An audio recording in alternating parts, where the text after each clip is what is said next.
새벽의 공기는 이상하리만큼 차갑고 드림그룹 저택의 긴 복도에는 누군가 숨을 죽인 듯한 정적이 내려앉아 있었다. 전날 밤 드림호텔 화재와 베넷 저고리의 발견은 모든 사람의 마음을 갈라놓았다.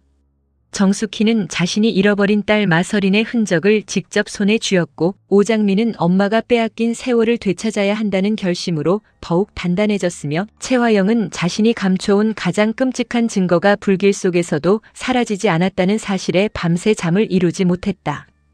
그러나 그보다 더 깊은 어둠은 강백호의 방 안에서 시작되고 있었다. 한영자는 조심스럽게 문을 열고 들어와 낡은 상자를 품에 안은 채 아들의 책상 앞에 앉는다. 방 안에는 어린 시절 백호가 찍은 사진들이 놓여 있고 밝게 웃고 있는 어린 백호의 얼굴을 보는 순간 영자의 눈가가 젖어든다. 백호는 그런 어머니를 바라보다 낮게 묻는다. 엄마, 아직 나한테 숨긴 얘기 더 있어요? 영자는 한참 동안 대답하지 못한다. 무정자증이라는 말, 강남봉의 침묵, 자신이 평생 감춰온 백호의 보육원 이야기. 그 모든 것이 이제 더는 숨길 수 없는 무게로 가슴을 짓누른다. 그녀는 떨리는 손으로 오래된 천주머니를 꺼내 백호 앞에 놓는다. 너를 보육원에 맡긴 사람이 이것도 함께 맡겼다는 거야. 백호는 숨을 죽인 채 주머니를 연다. 그 안에는 세월에 다른 작은 도장 하나가 들어있다. 손잡이 부분에는 낯선 문양이 새겨져 있다. 하지만 어딘가 익숙하다. 아주 오래전부터 눈앞을 스쳤지만 의미를 모르고 지나쳤던 기호처럼. 백호는 도장을 손끝으로 천천히 돌려보다가 나지막하게 말한다. 근데 이 문양 어디서 본 것 같은데. 영자의 얼굴이 굳는다. 백호는 그 표정을 놓치지 않는다. 엄마, 이거 뭔지 알아요? 영자는 고개를 저으려 하지만 이미 눈빛이 흔들리고 있다. 나도 정확히는 몰라. 다만 내가 보육원에 맡겨질 때 내 이름도 제대로 없었고 이 도장만 있었다고 했어. 백호의 숨이 거칠어진다. 그럼 나는 대체 누구예요? 엄마 아들이긴 해요? 아버지 아들은 아니라고 쳐도 엄마는 정말 나 낳은 거 맞아요? 영자는 무너진다. 백호야, 엄마한테 그런 말 하지 마. 너는 내 아들이야. 내가 키웠고 내가 사랑했고 내 목숨보다 소중한 내 아들이야. 백호는 고통스럽게 웃는다. 키운 건 알아요. 사랑한 것도 알아요. 그런데 이제 나는 내가 어디서 왔는지 알아야겠어요. 그의 손안에서 도장이 차갑게 빛난다. 그 문양이 마 회장 집안의 오래된 가문 문양이라는 사실을 아직 백호는 알지 못한다.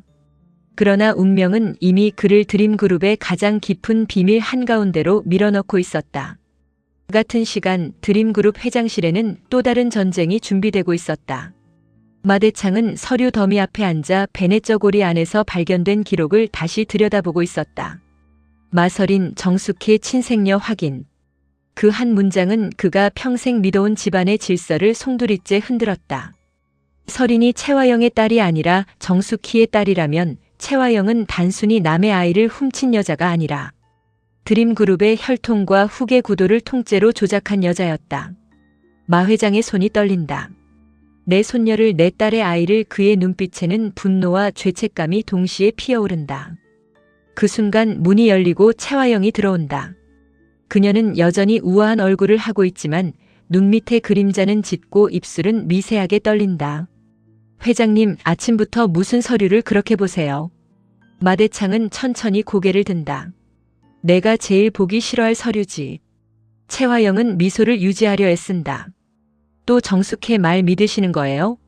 마대창은 책상을 내리친다.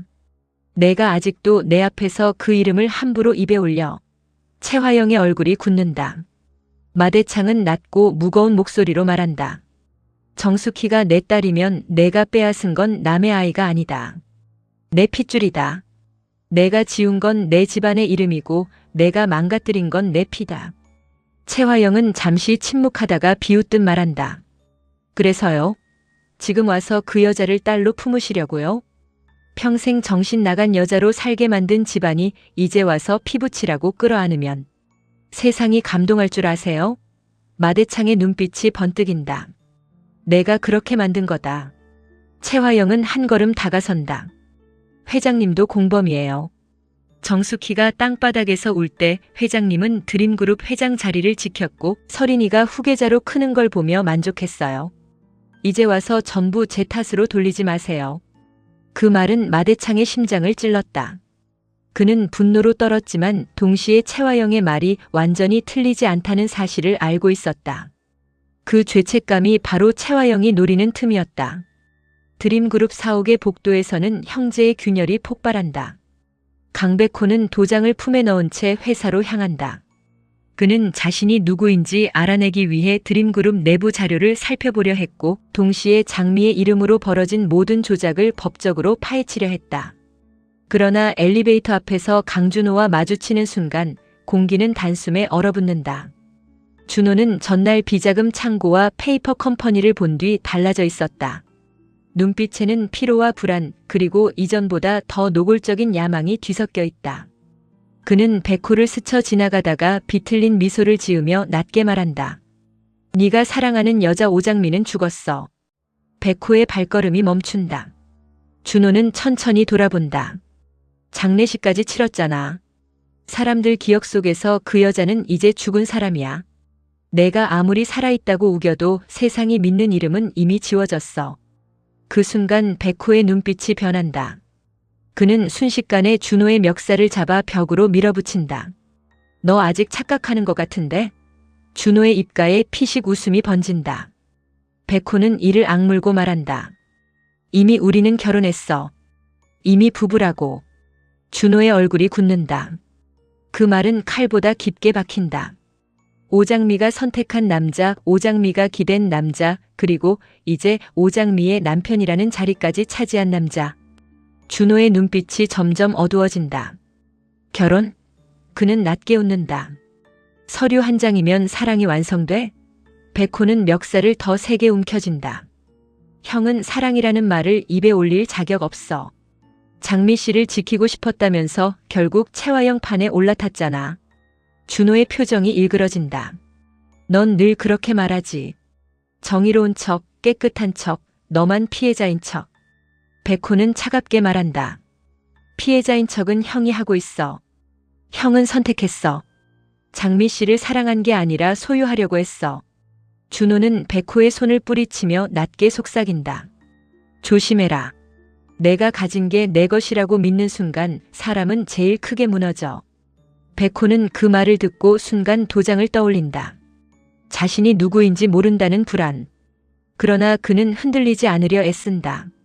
내가 누구 아들이든 상관없어. 내가 장미 씨 편이라는 건 안 바뀌니까. 한편 마 회장 저택에는 새로운 얼굴의 가정부가 들어온다. 하지만 그 여자는 다름 아닌 정숙희였다.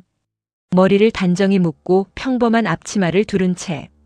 저택 안으로 들어선 숙희는 불과 얼마 전까지 아이처럼 두려워하던 그 집을 이제 정면으로 마주하고 있었다. 이 집은 어쩌면 자신의 잃어버린 뿌리였고 동시에 자신의 딸을 빼앗아간 죄가 자라난 곳이었다.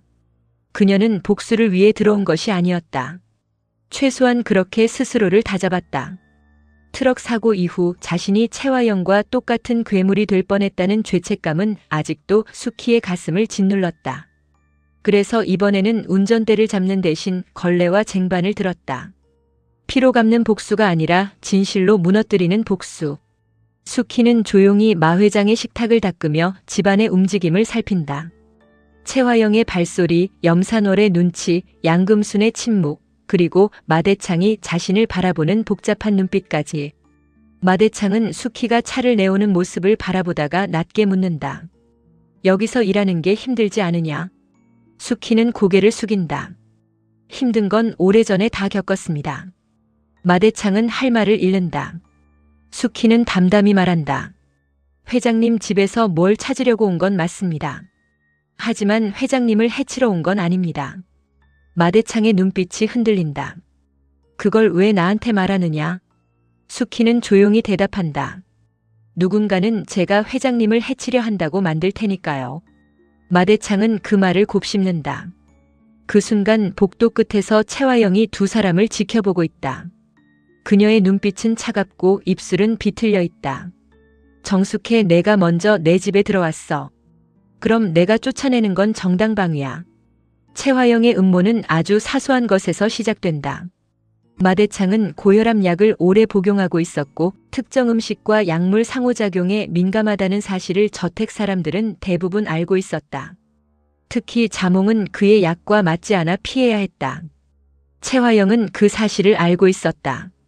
그리고 정숙희 역시 마대창의 건강 기록을 우연히 본 적이 있다는 것도 알고 있었다.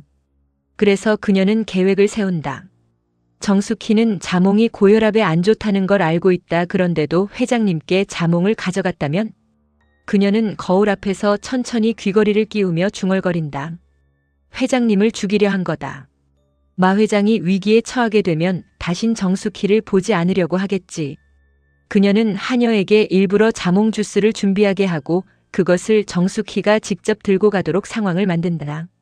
주방에는 아무도 없는 척하지만 이미 작은 카메라가 찬장 위에 설치되어 있다. 최화영은 멀리서 지켜보며 미소 짓는다. 숙희가 주방에 들어오자 하녀가 말한다. 회장님 드릴 주스예요. 대표님이 정숙희 씨가 직접 가져다 드리라고 하셨어요. 숙희는 쟁반 위에 주스를 바라본다. 연한 분홍빛 액체. 자몽 특유의 쌉싸래한 향. 그녀의 눈빛이 아주 잠깐 흔들린다. 그리고 곧 모든 것을 알아차린다. 최화영이 자신을 어떻게 엮으려는지. 숙희는 주스를 들고 나가는 척하다가 아무도 보지 않는 순간 다른 음료로 바꾼다. 보리차와 배즙을 섞은 순한 음료. 그리고 원래의 자몽 주스는 싱크대 아래 병에 따로 보관한다. 그녀의 눈빛은 차갑다. 최화영, 이번엔 내가 내 덫을 밟아주는 척 해줄게. 마대창의 서재, 최화영은 이미 기다리고 있었다. 숙희가 쟁반을 들고 들어오자 그녀는 일부러 놀란 척 말한다. 어머, 정숙희 씨가 직접 챙겨오셨네요. 마대창은 의심스러운 눈으로 최화영과 숙희를 번갈아 본다. 숙희는 조용히 음료를 내려놓는다. 회장님 드시기 편한 걸로 준비했습니다. 최화영은 미소를 감춘 채 지켜본다. 마대창이 잔을 들고 한 모금 마신다. 아무 일도 일어나지 않는다. 최화영의 눈썹이 미세하게 흔들린다. 그녀는 다시 기다린다. 하지만 마대창은 오히려 담담히 말한다. 맛이 순하군. 숙희는 고개를 숙인다. 자몽은 약 드시는 분께 안 좋다고 해서 바꿨습니다. 순간 최화영의 얼굴이 굳는다. 마대창의 시선이 천천히 최화영에게 향한다. 숙희는 품에서 작은 병을 꺼내 책상 위에 올려놓는다. 원래 준비돼 있던 건 이거였습니다. 자몽 주스요. 최화영은 표정을 감추려 하지만 이미 늦었다. 숙희는 조용히 말을 잇는다. 누군가 제가 이걸 회장님께 드리게 만들려고 했습니다. 회장님께 무슨 일이 생기면 제가 일부러 자몽을 드린 것처럼 보이게 하려고요. 서재 안 공기가 얼어붙는다. 마대창은 낮게 묻는다. 누가 준비했느냐? 최화영은 바로 끼어든다. 주방 실수겠죠. 정숙희 씨가 너무 예민하게 숙희는 그녀를 똑바로 바라본다. 주방 실수라면 왜 찬장 위에 카메라가 있었을까요? 최화영의 눈빛이 흔들린다. 마대창은 천천히 일어난다. 카메라? 숙희는 휴대전화를 내민다. 그 안에는 최화영의 측근이 주방에 카메라를 설치하는 장면이 찍혀 있었다. 숙희는 덫을 피했을 뿐 아니라 덫을 증거로 바꿔버린 것이다. 최화영은 이를 악문다. 정숙해 많이 달라졌네요. 숙희는 낮게 대답한다. 내가 날 망가뜨린 덕분에 배운 게 있어. 사람을 믿기 전에 증거를 남기는 법. 그날 밤 백호는 도장 문양을 들고 오래된 자료실을 뒤진다. 드림그룹 고문 변호사실에 남아있던 과거 계약서, 마대창 집안의 오래된 인장자료, 재단 설립 문서. 그리고 마침내 한 서류 귀퉁이에서 같은 문양을 발견한다. 마대창 가문의 사인. 백호는 숨이 멎는다. 이게 왜 그는 도장을 서류 옆에 놓는다. 문양이 정확히 일치한다. 그 순간 그의 머릿속에서 모든 것이 뒤엉킨다. 자신을 보육원에 맡긴 사람이 남긴 도장, 마대창 집안의 문양, 정숙희가 마대창의 친딸일 가능성, 오장미와 설인의 뒤바뀐 인생. 혹시 자신의 출생도 이 집안과 연결되어 있는 것인가? 백호는 벽을 짚고 숨을 몰아쉰다. 그때 뒤에서 준호의 목소리가 들린다. 드디어 알았나 보네. 백호가 돌아본다. 준호는 어둠 속에서 걸어 나온다. 그의 손에는 채화영이 보여줬던 서류 일부가 들려있다. 너도 이제 궁금하지? 내가 강남봉 아들이 아니라면 대체 누구 아들인지. 백호는 낮게 말한다. 형이 뭘 알아? 준호는 웃는다. 나도 아직 다는 몰라. 근데 하나는 알겠어. 내가 평생 믿고 살던 모든 게 곧 무너질 거라는 거. 백호는 준호를 노려본다. 형은 왜 이렇게까지 망가졌어? 준호의 얼굴이 차갑게 굳는다. 망가진 게 아니야. 이제야 내 걸 찾으려는 거야. 백호는 도장을 움켜쥔다. 남의 불행을 밟고 올라가면 그건 내 것이 아니야. 준호는 낮게 웃는다. 그 말 장미한테도 해. 그 여자가 내 곁에 계속 있을지 보자. 마지막 1분 장면은 빠르게 교차된다. 정숙희는 마 회장 앞에서 자몽주스 음모의 증거를 내밀고 채화영은 웃는 얼굴 뒤로 손톱이 손바닥을 파고들 만큼 분노를 참는다.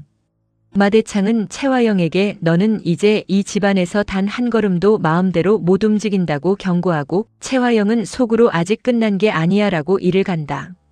한영자는 백호가 도장 문양의 정체를 알아낼까 두려워 낡은 보육원 기록을 불태우려 하지만 강남봉이 그녀의 손목을 붙잡으며 이제 그만해.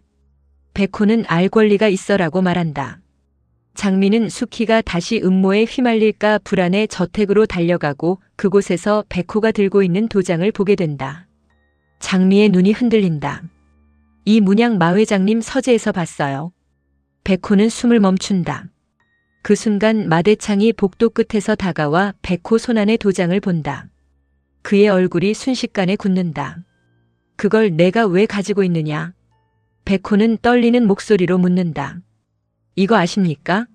마대창은 대답하지 못한다. 침묵이 모든 진실보다 무겁게 내려앉는다. 바로 그때 채화영이 뒤에서 그 장면을 지켜보며 미소 짓는다. 그녀는 백호의 출생 비밀까지 드림그룹을 뒤흔들 새로운 폭탄이 될 수 있음을 깨닫는다.